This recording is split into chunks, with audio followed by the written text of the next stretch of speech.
माँ सिर्फ देना। माँ सिर्फ देना जानती है। मम्मी, आपका ये कुकिंग वाला शौक हमें बहुत महंगा पड़ रहा है।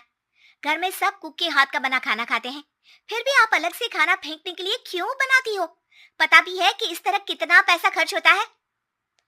अरे पर बहू, मैं तो सब रोहित के पसंद का खाना बनाती हूँ। मम्मी, वो सब मुझे बचपन में पसंद था। अब इतना तेल खिलाकर बीमार करोगी क्या? वैसे भी मैं पूरा समय कभी क्लाइंट तो कभी बॉस के साथ मीटिंग में रहता हूँ, इसलिए आप अपनी बर्बादी को मेरा नाम तो मत ही दीजिएगा। ये है पिंकी की सास निर्मला, जिन्हें सबको अपने हाथ का खाना खिलाना बहुत अच्छा लगता है, लेकिन राहुल और पिंकी को ये पसंद नहीं है। इसी के चलते वो निर्मला को खाना बनाने के लिए 10 बातें सुनाकर वहां से चले जाते हैं। मेरे मन में तो सिर्फ अपने बच्चों के लिए प्यार है, पर शायद अब उन्हें मेरी जरूरत नहीं है। मुझे गांव वापस चले जाना चाहिए। जहां एक तरफ निर्मला दोबारा गांव जाने के बारे में सोच रही होती है, वहीं उसका पोता परम अपनी दादी के शौक को प्रोफेशन में बदलने का आइडिया सोच रहा होता है। अगली सुबह निर्मला गांव वापस जाने के लिए कपड़े पैक कर ही रही होती है कि परम फोन लेकर दादी के पास पहुंचता है। दादी, आप कहीं नहीं जाओगी? अरे नहीं बेटा, मेरा गांव चले जाना ही ठीक रहेगा। इससे तुम्हारे मम्मी पापा की सारी दिक्कतें भी खत्म हो जाएगी। दादी, वो तो ना आपके आने से पहले कम थी और ना ही आपके जाने से खत्म होगी। उन्हें हमेशा पैसों की टेंशन में ही रहना है। मेरे पास आपको यहाँ रोकने का आइडिया है। आइडिया? मतलब मैं कुछ समझी नहीं। इस पर परम अपनी दादी को YouTube खोलकर उसके बारे में सब कुछ बताता है, जिसे सुन दादी कंफ्यूज हो जाती है। अरे बच्चे, तूने इस बुढ़िया के बारे में इतना सोचा, वही बहुत बड़ी बात है। देख, मुझे ये सब समझ में नहीं आता। तू मुझे जाने दे बेटा। अरे दादी, इसमें कुछ मुश्किल नहीं है। मैं हूं ना हेल्प के लिए। आप बस खाना बनाओ, और पता है, YouTube की मदद से आप अपनी स्पेशल रेसिपी लोगों को सिखा भी सकती हो। अच्छा, ऐसा भी हो सकता है?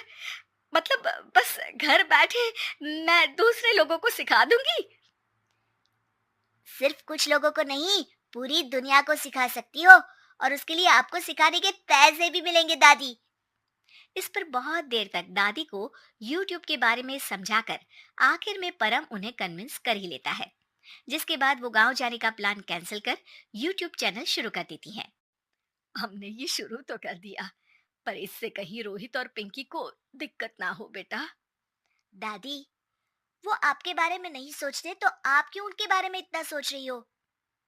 इसके बाद दादी पोता मिलकर खाने की वीडियो और साथ ही उनके ट्यूटोरियल की वीडियो बनाकर उन्हें YouTube चैनल पर अपलोड करने लगते हैं।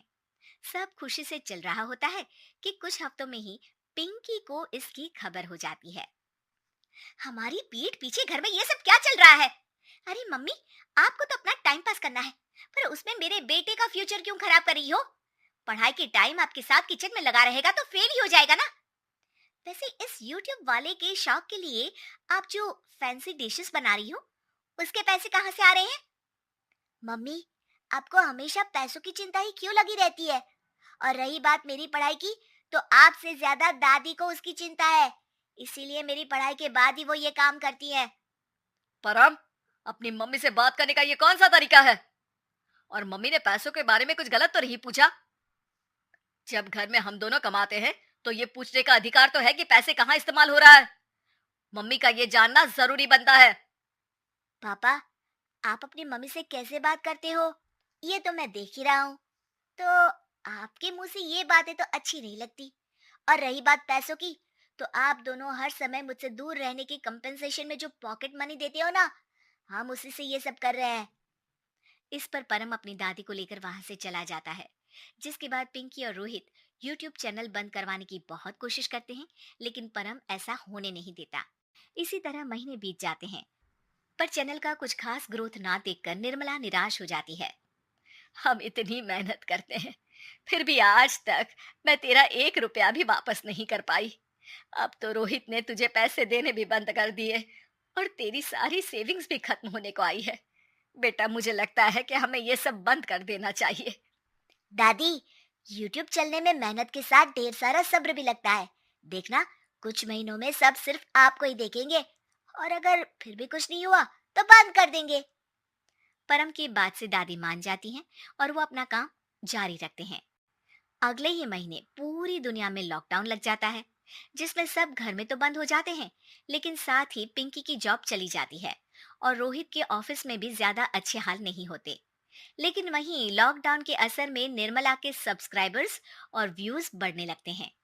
देखा दादी, मैंने कहा था ना, एक दिन सब आपको ही देखेंगे। अब तो आप बस रोज एक वीडियो अपलोड करो और जादू देखो। इसी के साथ लॉकडाउन के कुछ ही महीनों में निर्मला खाने वाली दादी के नाम से सारे सोशल मीडिया पर फेमस हो जाती है, जिस वजह से अब उन्हें यूट्यूब के पैसों के साथ पेड एडवर्टीजमेंट और पेड प्रमोशन भी मिलने लगते हैं। उन्हीं पैसों की मदद से निर्मला अब बेटे बहू की नौकरी ना होने पर घर का खर्चा भी चलाने लगती हैं, जिसे देख रोहित और पिंकी को भी अपनी गलती का एहसास होता है और वो सब मिलकर निर्मला को सपोर्ट करने लगते हैं।